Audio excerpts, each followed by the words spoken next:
Hello everyone and welcome to another bad movie review. Today I'd like to talk to you about one of my favorite movies, The Resurrected, also known as Shatterbrain, which I think is a stupid title, but that's what it's more commonly known as. This is from 1991, about 108 minutes I think, rated R. And it's pretty awesome in case you didn't figure that out already. Now, the plot. Mrs. Claire Ward hires the March Detective Agency to investigate her husband's strangely odd behavior.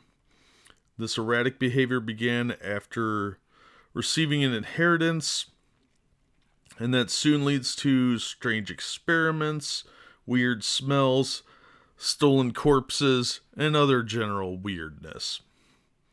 It quickly becomes apparent to his estranged wife that something's not right, obviously. But other horrors await the investigators and Mrs. Ward, horrors that border on the boundaries of life and death. Now, in case you don't recognize the plot, that's okay. It's very loosely based on H.P. Lovecraft's Strange Case of Charles Dexter Ward.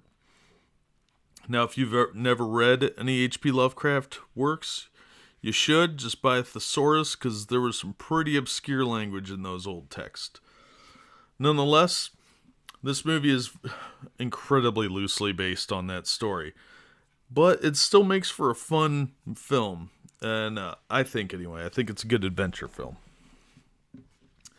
Now, you're going to recognize some people in this, I think. We have Jane Sibbett, who you may remember if you're old enough from the 1990s TV show Herman's Head, which ran from about 91 to 94. She played Hetty Newman, the obnoxious lady that he worked with, which I thought was funny at the time. She was also on the 1980s soap opera Santa Barbara, and she was in 1998's Arrival 2, which was the sequel to a Charlie Sheen movie called Arrival, obviously. There's also John Terry, who younger viewers may recognize from the TV show Lost, where he played Christian Shepherd, the dad of Matthew Fox's character. He was in the 1992 version of Mice and Men. He was in The Living Daylights, this is a James Bond movie, of course. Full Metal Jacket with Vincent D'Onofrio. And, of course, the one I would recommend, Hawk the Slayer.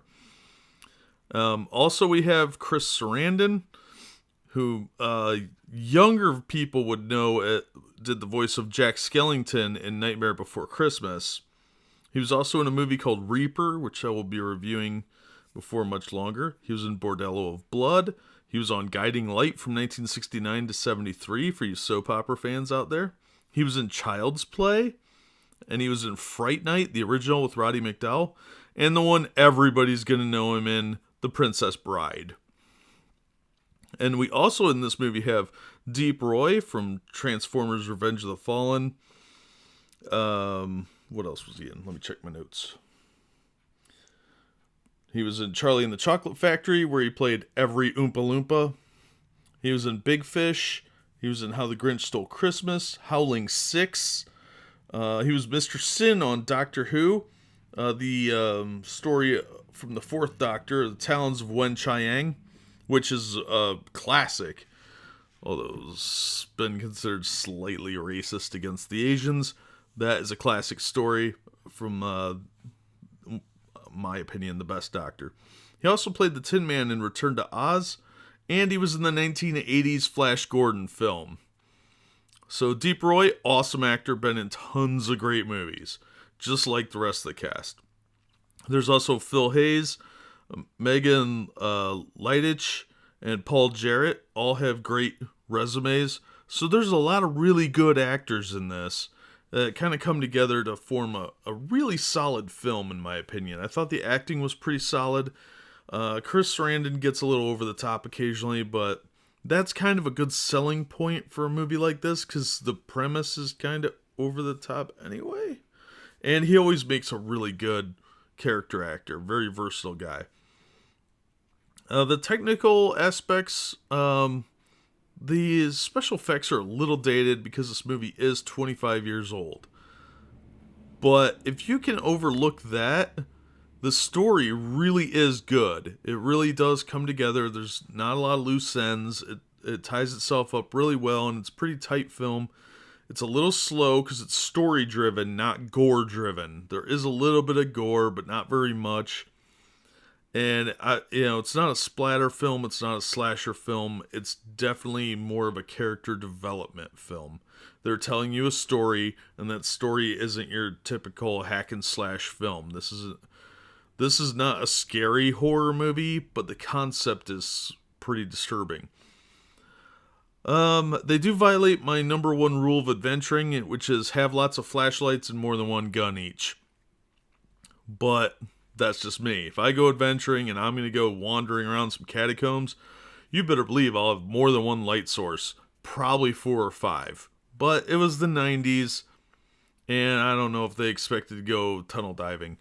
So, nonetheless, if you're going to go adventuring and looking into weird stuff, have more than one flashlight and maybe a couple lighters.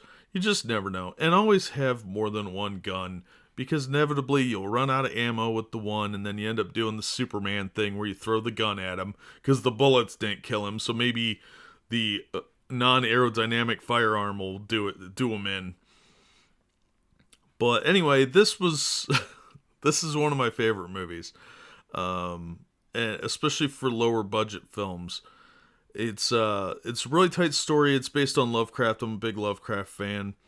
The Strange Case of Charles Dexter Ward is a very surreal story, and this is very divergent from that, but it is worth checking out if you're a Lovecraft fan, or if you just like cerebral kind of stories where it gives you something to think about.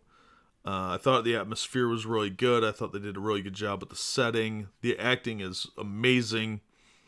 I liked everything pretty much about this movie. It's got a little bit of a 90s feel. You'll see some haircuts that are really out of date now. And the special effects, like I said, are a little dated. But aside from that, I think the story still holds up. It's still interesting. If you're into role-playing and you play Call of Cthulhu, this would be a good inspirational film for you and your group. Otherwise, yeah, I think it's a fun film all around. There's a lot to be said for it. And the solid acting and the creepiness of the story are good.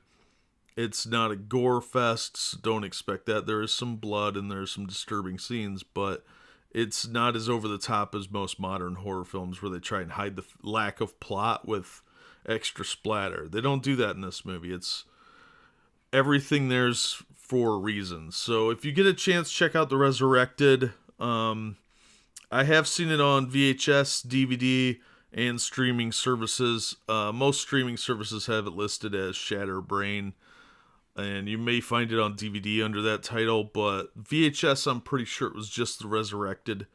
It may have been re-released later as Shatterbrain. I've got it on DVD and VHS under Resurrected, so it's out there. You can find it under those names, and be sure and check it out. I think this is a classic horror film for Halloween time, and pretty much anytime you want to watch a story-driven movie that's kind of creepy. So check it out, and in the meantime, we'll see you next time. Thanks for listening.